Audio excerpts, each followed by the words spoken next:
السلام علیکم کلاس. وعلیکم السلام ورحمۃ اللہ. تمام اسٹوڈنٹس الحمدللہ خیریت سے ہیں؟ جی سر الحمدللہ. سر آپ ٹھیک ہیں؟ جی الحمدللہ شکر. تو آپ آغاز کرتے ہیں آج کے لیکچر کا. تو ہم نے سورہ یاسین کو شروع کیا تھا اور سورہ یاسین جو ہے یہ 22ویں پارے میں شروع ہوتی ہے اور 23ویں پارے میں ختم ہوتی ہے آغاز میں ربع سے پہلے.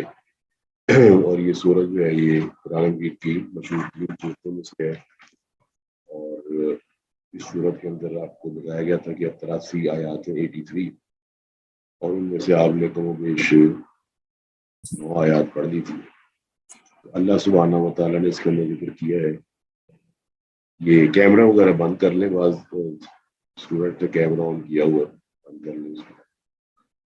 تو اللہ وحدہ لا شریک نے اس صورت میں ہمیں آگاہ کیا ہے صراط مستقیم کے بارے میں کہ صراط مستقیم اللہ سبحانہ و تعالیٰ کے نبی علیہ السلام کا راستہ ہے. اور اس صراط مستقیم کے لیے اللہ نے آپ کو دعا سکھائی ہے اہدنا الصراط المستقیم صراط الذین انعمت علیہم غیر المغضوب علیہم ولا الضالین آمین. اس کے بعد آپ علیہ الصلوۃ والسلام کو اس صورت کے اندر واضح طور پر فرمایا گیا کہ انک لمن المرسلین کہ آپ بلا شک و شبہ بھیجے گئے یعنی رسولوں میں سے ہیں. اور اس کے بعد اللہ وحدہ لا شریک نے بعض لوگوں کا ذکر کیا ہے کہ جو لوگ حق کو قبول نہیں کرتے اور اپنی ہٹ درمی میں اور اپنی ضد میں اڑے رہتے ہیں. اس کی آخری آیت آپ نے پڑھی تھی کہ اللہ فرماتا ہے کہ ہم نے ان کے آگے بھی ایک آڑ کر دی ہے, دیوار بنا دی ہے, پیچھے بھی دیوار بنا دی ہے اور اس کے بعد اس پہ پردہ ڈال. تو اللہ وحدہ لا شریک نے یہاں پر ہمیں یہ بتایا کہ آگے بھی دیوار ہے, پیچھے بھی دیوار ہے, اس کے بعد اس پر پردہ ڈال دیا. تو اب یہ اندھیروں کے اوپر اندھیرا ہے تو صاف ظاہر ہے کہ دیکھنا ناممکن ہو جاتا ہے. تو یہ تمام لوگ جو اس طرح کی کیفیت میں مبتلا ہیں وہ اللہ تعالیٰ کے دین کو دیکھنے سے عاری ہیں اور اللہ کے دین سے دور ہے. باقی تمام چیزوں کو جانتے ہیں لیکن اللہ کے دین سے دور ہے. آگے اللہ فرماتا ہے وَسَوَاءٌ عَلَيْهِمْ آپ برابر ہیں ان پر, آپ ان کو ڈرائیں, انذرتہم آپ ان کو ڈرائیں, ام لم تنذرہم یا نہ ڈرائیں تو لا یؤمنون یہ ایمان نہیں لائیں گے. یہ بالکل وہی کیفیت ہے جس طرح آدمی کسی کے بارے میں پیش گوئی کرتا ہے کہ اس آدمی کی حرکات ایسے ہیں کہ یہ فیل ہو جائے گا یا یہ ناکام ہو جائے گا یا اپنے امتحان میں کامیاب نہیں ہو پائے گا. اور یہ کیفیت تب پیدا ہوتی ہے جب آدمی کے سامنے ایک ایسا شخص ہو جو ہٹ دھرمی پر اڑ جائے, اپنی زندگی پر اڑ جائے اور حق بات کو قبول کرنے سے بالکل انکار کر دے.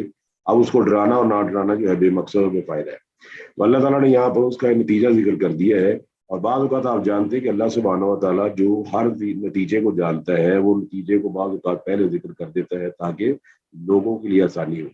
موسیٰ علیہ السلام اور خضر علیہ السلام کے واقعے کے اندر آپ جانتے ہیں کہ جب انہوں نے ایک بچے کو اور دوسرا جس بچے کو انہوں نے قتل مار دیا اور دوسرا کشتی میں سوراخ کیا اور تیسرا جب دیوار تعمیر کی تو اللہ وحدہ لا شریک نے واقعات کا نتیجہ خضر کے ذریعے بیان کروا دیا تاکہ موسیٰ علیہ السلام کو معلوم ہو جائے کہ تقدیر جو ہے وہ کیا چیز ہے اور یہ بھی معلوم ہو جائے کہ ایک ایسا علم والا ہے جو ہر علم والے پر حاوی ہے اور وہ علم والا صرف اللہ سبحانہ و تعالیٰ ہے جس نے اپنے علم میں سے کچھ حصہ جو ہے وہ لوگوں کو عطا کیا ہے. یہ چیزوں کی ماہیت کے بارے میں آدم علیہ السلام کو عطا کیا وعلم آدم الاسماء کلھا, لیکن کلیت علم جو ہے کلی علم جو ہے وہ صرف اللہ سبحانہ و تعالیٰ کے پاس ہے, غیب کا بھی ظاہر کا بھی. ظاہر کے بارے میں جو کچھ ہم جانتے ہیں وہ بھی ہماری ایک محدود سوچ ہوتی ہے, اس کے علاوہ ہم نہیں جانتے. مثال کے طور پر اگر آپ کسی کا ٹیسٹ کرتے ہیں, بلڈ ٹیسٹ کرتے ہیں تو آپ کم از کم اتنا ہی بتا سکتے ہیں کہ جی آپ کو یہ بیماری ہے. آپ یہ نہیں بتا سکتے کہ آپ اتنے عرصے میں مر جائیں گے, این اس وقت آپ مر جائیں گے.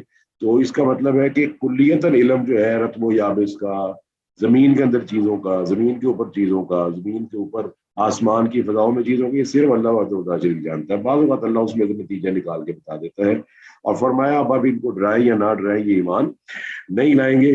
آگے اللہ نے ان کے متصل مقابل ذکر کیا ان لوگوں کا جن کو ایمان فائدہ دیتا ہے اور نصیحت فائدہ دیتی ہے. فرمایا انما آپ تو ڈرا سکتے ہیں من اتبع ذکر, ایسے آدمی کو جو ذکر کی پیروی کرتا ہے. اور آپ یہ بات جانتے ہیں کہ ذکر دو چیزوں پر مبنی ہے. ذکر کا مطلب ہوتا ہے نصیحت, اور نصیحت جو ہے وہ دو چیزوں پر مبنی ہے, ایک قرآن مجید پر اور ایک حدیث رسول سنت رسول علیہ الصلوۃ والسلام پر. اور اس لیے اللہ سبحانہ و تعالیٰ نے جو فرمایا نا انا نحن نزلنا الذکر وانا لہ لحافظون, وہاں پر اللہ نے قرآن کا لفظ نہیں بولا بلکہ ذکر کا لفظ بولا ہے ذکر سے مراد ہے کہ اللہ تعالیٰ کی طرف سے قرآن کی بھی حفاظت ہے اور حدیث و سنت کی بھی حفاظت.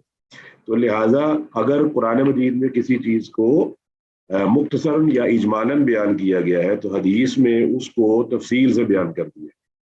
تو رسول اللہ صلی اللہ علیہ وآلہ وسلم کو اللہ فرماتا ہے کہ آپ ڈرا سکتے ہیں کس کو؟ جو نصیحت کی پیروی کرتا ہے, جس کے دل میں نصیحت کا ڈر موجود ہے, جس کے دل میں اللہ کی خشیت موجود ہے, اللہ کا تقوی موجود ہے, اللہ سبحانہ و تعالیٰ سے ڈرتا ہے. کیسے ڈرتا ہے؟ وہ خاشی الرحمانہ, وہ جو آدمی ہے جو اتباع کرنے والا ہے وہ اللہ سے ڈرتا ہے بالغیب, بغیر دیکھے ہوئے. اب بغیر دیکھے ہوئے سے مراد یہ ہے کہ وہ جانتا ہے کہ اللہ نے مجھے پیدا کیا, وہ جانتا ہے کہ کئی چیزیں دنیا میں نہیں دیکھی جا سکتی, وہ جانتا ہے کہ اللہ سبحانہ و تعالیٰ نے میرے لیے کان بنائے, آنکھیں بنائی, اور وہ جانتا ہے کہ رحمان علی العرش استویٰ لہو ما فی السماوات وما فی الارض وما بینہما وما تحت الثری. وہ یہ بھی جانتا ہے کہ اللہ وحدہ لا شریک نے مجھے ماں کے پیٹ میں خوراک دی. وہ یہ بھی جانتا ہے کہ میرے سامنے لوگ پیدا ہوتے ہیں, بڑے ہوتے ہیں, فوت ہو جاتے ہیں, قبر میں چلے جاتے ہیں. اور پھر وہ یہ بھی جانتا ہے کہ دنیا کے اندر کھیتیاں بنتی ہیں, کھیتیاں بڑھتی ہیں, پھولتی ہیں, پھلتی ہیں, پھر ختم ہو جاتی, پھر نیا کھیت, پھر نئی کھیتی, پھر نیا پھل, پھر نئی کھیتی, پھر نیا پھل. تو وہ جانتا ہے کہ بیج کو اللہ درخت بنا دیتا ہے. وہ جانتا ہے کہ اس کے جسم کے اندر وفی انفسکم افلا تبصرون, اس کے جسم میں اللہ سبحانہ و تعالیٰ کی نشانیاں موجود ہیں. تو وہ اپنے رب سے ڈرتا ہے. پھر وہ یہ بھی جانتا ہے کہ عروج و زوال کا سلسلہ اللہ نے شروع کیا ہوا ہے. روزانہ سورج نکلتا ہے, شام کو غروب ہو جاتا ہے. سورج کو کون زائل کرتا ہے؟ سورج کی طاقت کو کون ختم کرتا ہے؟ سورج کے اندر جو تمازت ہوتی ہے, توانائی ہوتی ہے, اس کو کون ختم کر دیتا ہے؟ اس طرح وہ چاند کی چاندنی کے بارے میں جانتا ہے. چاند بڑا ہوتا ہے, وہ اللہ نے شمس ينبغي لها ان تدرك القمر ولا الليل سابق النهار. وہ دیکھتا ہے کہ رات دن سے پہلے نہیں آتی, دن رات سے پہلے نہیں آتا. وہ دیکھتا ہے کہ دونوں چیزوں میں تفاوت ہے. ہر چیز کا اللہ نے جوڑا بنایا ہوا ہے. صحت ہے تو تندرستی ہے, زندہ ہے تو مردہ ہے, دھوپ ہے تو ساتھ سایہ بھی موجود ہے, بیمار ہے تو تندرستی بھی موجود ہے. یہ تمام چیزیں تقاضا کرتی ہیں کہ یہ دنیا بھی ہو, اور پھر ایک ایسی دنیا ہو کہ جہاں پر اللہ وحدہ لا شریک کی بات ماننے پر مجھے وہ انعامات ملے جو اللہ نے کچھ یہاں دنیا میں بھی عطا کیے ہو. تو جس طرح آپ جانتے ہیں اپ ڈیٹنگ, آپ اپ ڈیٹ کرنے کو آپ بعد میں ایکسپلین کر سکتے ہیں کہ اپ ڈیٹ کا کیا مطلب ہے. میں کہہ رہا ہوں اپ ڈیٹنگ آپ جانتے ہیں, آپ کی ونڈوز میں بار بار آتا ہے ونڈو اپ ڈیٹ, تو آپ بتا سکتے ہیں کہ ونڈو اپ ڈیٹ کا کیا مطلب ہے؟ سر اپ ڈیٹ کا مطلب یہ ہوتا ہے کہ جیسے کچھ اسی چیز میں نئے فیچرز آ جاتے ہیں, کچھ نئے فنکشنز آ جاتے ہیں. ہاں جی جی. اب ہم سب جانتے ہیں کہ اپ ڈیٹنگ ہو رہی ہے, تو یہ بھی یاد رکھیں کہ یہ دنیا بھی اپ ڈیٹ اللہ نے کرنی. اور اپ ڈیٹ کا مطلب ہوتا ہے کہ آپ کو پرووائڈر جو آپ کو سروس پرووائڈ کر رہا ہے ونڈوز کی, وہ آپ کو اپ ڈیٹ کرتا ہے کہ جی اب ہم سمجھتے ہیں کہ آپ کی ونڈو اپ ڈیٹ ہونی چاہیے, یا آپ کا گوگل اپ ڈیٹ ہونا چاہیے, آپ کی چیز موبائل اپ ڈیٹ ہونا چاہیے, اور آپ کو مزید فیچرز مل جائیں گے. تو یہ آخرت جو ہے اصل میں اپ ڈیٹ ہے. دنیا میں جو آپ کو پھل ملے وہ اتوب ہی متشابہن, وہ قیامت والے دن اس سے ملتے جلتے پھل ضرور ملیں گے, مگر وہ جو پھل ہوں گے نا وہ ایسے اپ ڈیٹڈ ہوں گے کہ دنیا کے پھل اس کو مقابلہ نہیں کر سکتے. ابھی آپ جانتے ہیں بٹنوں والے موبائل کا دور تھا. بٹنوں والے موبائل سے پہلے آپ کو پتا ہے کہ یہ دوسرا گھمانے والے فون کا دور تھا. اب گھمانے والے فون کو آج کوئی آدمی اگر پیش کرتا ہے تو آپ اس کو حیرانی سے دیکھیں گے, پتہ نہیں تم کون سی دنیا سے آ گئے. اب روزانہ کی بنیاد پہ اپ ڈیٹنگ ہو رہی ہے. آپ صبح موبائل لیں, شام کو پرانا ہو جاتا ہے. تو اللہ تعالیٰ فرماتا ہے کہ یہ آدمی سمجھتا ہے کہ جس نے یہ دنیا بنائی ہوئی ہے وہ آخرت کو بھی بنانے پر قادر ہے, اور آخرت والے دن مجھے وہ عطا کرے گا جو دنیا میں ابھی مجھے نہیں ملا. اس سے ملتی جلتی چیزیں ملی ہیں, اور آپ کو ماننا پڑے گا جو ملتی جلتی چیزیں دنیا میں ہمیں گھٹیا چیزیں ملی ہیں, وہ انہی کے اندر اللہ کی قدرت کا کوئی سوال پیدا نہیں ہوتا کہ اللہ کی قدرت اس قدر ظاہر ہوتی ہے کہ آدمی بے ساختہ کہتا ہے کہ سبحان اللہ, پھر آدمی بے ساختہ کہتا ہے تبارک اللہ احسن الخالقین. آپ بچے کو دیکھتے ہیں, آپ علم نجعل لہ عینین ولسانا وشفتین وہدیناہ النجدین. اللہ سبحانہ و تعالیٰ فرماتا ہے کہ ہم نے آنکھیں دی, کتنی خوبصورت, ہونٹ دیے کتنے خوبصورت. بچے کو دیکھ کر آدمی بے ساختہ پکار اٹھتا ہے کہ کتنا خوبصورت ہے. صاف ظاہر ہے کہ قیامت والے دن جب اللہ سبحانہ و تعالیٰ خوبصورتی کو اپ ڈیٹ کر کے جنتیوں کو خوبصورت بنائے گا, اس خوبصورتی کا کیا عالم ہوگا, یہ آدمی اس چیز کو سمجھتا ہے. فرمایا ایسا آدمی جس کے اندر یہ صفتیں پیدا ہو جائیں. کون سی صفت پیدا ہو جائے؟ ذکر کی اتباع کرتا ہے, اللہ تعالیٰ سے ڈرتا ہے. تو آپ کو معلوم ہے یہ جو آیت ہے یہ بنیاد ہے کس کی؟ ایک پرامن معاشرے کی. پرامن معاشرہ تبھی بن سکتا ہے جب اس کا ہر فرد ذکر کی اتباع کرے, اور ہر فرد اللہ تعالیٰ سے غیب کے لیے ڈرے. کہ اللہ تعالیٰ مجھے دیکھ رہا ہے، ہمسائے کے حقوق، سامنے والے کے حقوق، پچھلے حقوق، اس کے حقوق، اس کے حقوق، تبھی ہم اس کو دے سکتے ہیں جب ہم رحمان سے ڈرتے ہوں۔ اب فائدہ کیا ہوگا؟ آدمی کو پتہ ہے، انسان کو پتہ ہے کہ انسان جو ہے نا وہ ریوارڈ مانگتا ہے، انسان کام کرتا ہے تنہا مانگتا ہے، انسان کام کرتا ہے تعریف مانگتا ہے، انسان کوئی کارکردگی دکھاتا ہے تو توصیف مانگتا ہے کہ میری پریز کی جائے، مجھے تعریف کیا جائے۔ تو اللہ فرماتا ہے اب تعریف اس کی کیا فائدہ کیا؟ فبشرہ، تو آپ اسے خوشخبری دے دیجئے بمغفرۃ، مغفرت کی۔ غفر یغفر کا مطلب ہوتا ہے ڈھانپ لینا۔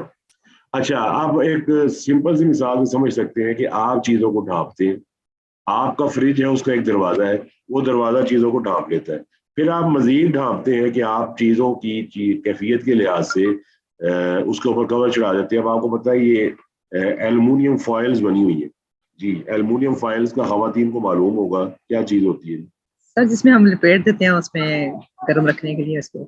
ہاں جی، آپ جانتے ہیں جب آپ کھانا باہر کھانے کے لیے جائیں تو آپ کے سامنے سیلڈ آتا ہے، سیلڈ کے اوپر نا ایک کور چڑھا ہوتا ہے پلاسٹک، جی جی وہ اس لیے ہوتا ہے کہ آپ کی وہ چیز جو ہے وہ خراب نہ ہو۔ اب اللہ تعالیٰ کی مغفرت کا مطلب یہ ہے کہ قیامت والے دن اللہ اپنی مغفرت میں لپیٹ لے گا۔ اللہ تعالیٰ کی مغفرت سے مراد ہے اللہ گناہوں کو ڈھانپ دے گا، اور کتنا بڑا اللہ کا فضل و کرم ہے کہ اللہ گناہوں کو ڈھانپ کے ایک طرف کر دے اور قیامت والے دن انسان کو رسوا نہ کرے، کیونکہ اللہ فرماتا ہے ذالک یوم التغابن، قیامت کا دن جو ہے نا یہ ہار اور جیت کا دن ہے۔ ہار اور جیت کا دن دنیا میں تو ہے ہی کوئی نہیں، دنیا میں ہار اور جیت کا کوئی دن نہیں ہے۔ اللہ تعالیٰ نے ہار اور جیت کے دن کو قرار دیا کہ وہ قیامت کا دن ہے، اور فرمایا ان لوگوں کو خوشخبری دے دیجئے مغفرت کی۔ اب اگلا پیکج کیا ہے؟ یہ پیکیجز سے بھی آپ واقف ہیں، سم لو تو یہ دے دیں گے، سم لو تو اتنے تمہیں فری منٹس مل جائیں گے، سم لو تو تمہیں اتنے فری جی بی مل جائیں گے۔ اللہ فرماتا ہے وہ اجر کریم، اور اسے باوقار اجر کی خوشخبری سنا دیجیے۔ کریم کا معنی اکثر مفسرین یہ کرتے ہیں کہ دنیا میں کوئی جو چیز ہے وہ کریم نہیں بنتی اجر، اس کی وجہ یہ کہ آپ کو کمانا پڑتا ہے، آپ کو محنت کرنی پڑتی ہے، بعض اوقات آپ کو باتیں سننی پڑتی ہیں۔ ایک ایماندار شخص بھی کام کرے نا تو اس کو گاہکوں کی باتیں، مالک کی باتیں سننی پڑتی ہیں، یہ کیا کیا، وہ کیا کیا، کئی پروسیسز سے گزرنے کے بعد، جھڑکے سننے کے بعد، اور بعض اوقات گالیاں سننے کے بعد آدمی کو تنخواہ ملتی ہے، اجر ملتا ہے، اور بعض اوقات اس میں کٹوتی کر لی جاتی ہے۔ تو فرمایا اجر کریم کا مطلب یہ ہے کہ وہ اجر جو آدمی کو بغیر محنت کے مل جائے، یعنی کہ دنیا میں اس نے محنت کر لی، اب قیامت والے دن جو اس کو اجر ملنا ہے وہ کریم اس لحاظ سے ہوگا کہ اس نے صرف ذہن میں لے کر آنا ہے، اور اللہ نے جس طرح سورہ واقعہ کے اندر ارشاد فرمایا ہے قطوفها دانیہ، کہ آدمی کے ذہن میں خیال پیدا ہوگا کسی پھل کو کھانے کا تو وہ پھل اپنی شاخیں جھکا دے گا اور آئے گا جی جتنا کھانا چاہتے ہو کھا لو، یہ ہے اجر کریم۔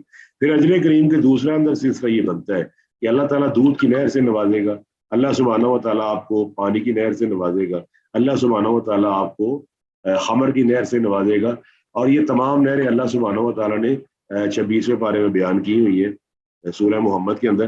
اب یہ جو نہریں، شہد جو ہے نا وہ شہد کی مکھی کی نہیں بنائے گی، بلکہ اللہ سبحانہ و تعالیٰ خود اپنے فضل و کرم اس کو پیدا فرمائے گا، دنیا کا کوئی دودھ اس کا مقابلہ نہیں کر پائے گا۔ تو یہ دو چیزیں آپ کو مل جائیں گی دو چیزوں کرنے سے، ایک ذکر کی پیروی کرنا اور ایک اللہ سے ڈرنا۔ اس کے مقابلے میں دو چیزیں آ گئی، ذکر کی پیروی کرنا، اللہ تعالیٰ سے ڈرنا، تو دو چیزیں کیا مل جائے گی؟ مغفرت مل جائے گی، اجر کریم مل جائے گا۔ اور جس کو یہ مل گیا اللہ تعالیٰ فرماتا ہے وہ کہہ رہا ہوگا الحمدللہ الذی اذھب عنا الحزن، ساری تعریفیں اللہ کی ہیں جس نے ہمارے سارے غم ہی دور کر دیے۔ دنیا میں جو غم ہمیں ملے وہ سارے کے سارے اللہ سبحانہ و تعالیٰ نے ہمیں سب سے اتنے زیادہ پھل دیے ہیں کہ وہ ساری پریشانیاں ہماری دور ہو چکی۔ جی واضح ہو گیا جی؟ جی سر۔ آگے اللہ فرماتا ہے اب انا نحن نحیی الموتى، بے شک ہم مردوں کو زندہ کریں گے۔ اچھا، موتا اگر قرآن مجید میں پڑھتے ہیں نا تو اس کے دو معنی اکثر مراد لیے جاتے ہیں۔ ایک تو واضح ہے جو ظاہری آیات سے واضح ہے، وہ یہ ہے کہ مردہ جو مر جاتے ہیں اللہ ان کو زندہ کر دے گا، ایک بات تو یہ ہے۔ اچھا، دوسرا معنی اس کے اندر یہ بنتا ہے کہ موتا سے بعض مقامات پر کافر بھی مراد ہے۔ کافر اس لحاظ سے مراد ہے کہ وہ بھی مردہ ہے کہ اللہ تعالیٰ کی وحی ان پر اثر نہیں کرتی۔ تو فرمایا انا نحن نحیی الموتى، اس میں دونوں اشارے موجود ہیں۔ اللہ ایک تو واضح ہے کہ اللہ مردوں کو زندہ کرے گا، اللہ تعالیٰ جب مردوں کو زندہ کرے گا تو وہ قیامت والے دن زندہ ہو جائیں گے، اور مردوں کو زندہ کرنے کے لیے اللہ تعالیٰ نے عقلی طور پر بھی دلائل دیے ہیں، نقلی طور پر بھی دلائل دیے ہیں۔ آپ جانتے ہیں ابراہیم علیہ السلام کو، ابراہیم علیہ، اب یہ انسان کی عقل ہے، انسان چاہتا ہے زندہ ہو چیز میرے سامنے نظر آئے، تو ابراہیم علیہ السلام کے 4 پرندوں والا واقعہ آپ کو یاد ہے سورہ بقرہ 30 پارے میں اللہ تعالیٰ نے فرمایا 4 پرندے لو, انہیں اپنی طرف ہلا لو, اس کے بعد ان کو ذبح کر دو, ان کا گوشت ملا دو, زندہ کر دیا اللہ نے. اس سے متصل آیت میں اللہ فرماتا ہے کالذی مر علی قریۃ وہی خاویۃ علی عرشها قال انا یحیی هذه اللہ بعد موتها فاماتہ اللہ 100 عام ثم بعثہ. تو وہ آدمی کے ذہن میں خیال پیدا ہوا کہ بستی الٹی ہوئی ہے, اللہ اس کو کیسے زندہ کرے گا؟ تو اللہ سبحانہ و تعالیٰ نے اس کو مار دیا 100 سال کے لیے. تو قرآن مجید کے اندر یہ مثالیں موجود ہیں کہ بعض مردے واپس آئے, وہ اس لیے کہ اللہ سبحانہ و تعالیٰ ہر اصول پر قادر ہے. اللہ تعالیٰ کے آگے کوئی اصول نہیں چلتا, کیونکہ انک علی کل شیء قدیر, اور ہر اصول ہر ذات تک پہنچ جاتا. اللہ جو چاہے کرے, مردے کو زندہ کر دے. لیکن قیامت والے دن عمومیت ہے کہ اللہ سبحانہ و تعالیٰ ہر مردے کو زندہ کرے گا. ایک اس کا معنی یہ بنتا ہے. دوسرا معنی یہ بنتا ہے کہ اللہ وحدہ لا شریک اپنے نبی علیہ الصلوۃ والسلام کو یہ تسلی دے رہا ہے کہ وہ لوگ جو آپ کی تبلیغ سن کر اس وقت اس طرح کا رویہ اختیار کیے ہوئے ہیں کہ جیسے وہ وہی کو سننے والے نہیں مردہ سے ہیں, اللہ سبحانہ و تعالیٰ انہی لوگوں میں سے ایسے لوگ پیدا کرے گا جو کل پرسوں سال بعد 2 سال بعد زندہ ہو جائیں گے. ان کے دل کے اندر زندگی جگمگا اٹھے گی اور وہ وحی کو قبول کرنے کے قابل ہو جائیں گے. اور اللہ سبحانہ و تعالیٰ نے ان لوگوں کو دکھایا پھر کہ بعد میں ایسے ایسے لوگ اسلام کے معید, اسلام کے ناصر بنے کہ جن کے بارے میں آدمی حیران اور پریشان ہوتا ہے. فرمایا یہ اللہ سبحانہ و تعالیٰ ہی مردوں کو زندہ کرے گا. گرامیٹیکلی بھی آپ جانتے ہیں جہاں پر انا بھی آیا ہے, نحنو بھی آیا ہے, انہی بھی آیا ہے. تو یہ جو ہم کی ضمیریں ہیں 3 دفعہ آ چکی ہیں. انا کے بعد نہ آیا ہے, نحنو علیحدہ سے ضمیر منفصلہ ہے, پھر فعل مضارع کا نون علیحدہ سے آیا ہے. یعنی کہ یہ کام مردوں کو زندہ کرنے کا اللہ کے سوا کوئی اور نہیں کر سکتا. فرمایا وَنَكْتُبُ, اور ہم لکھ رہے ہیں مَا قَدَّمُوا وَآثَارَهُمْ, جو انہوں نے پیچھے بھیجا اور جو انہوں نے آگے بھیجا ہے.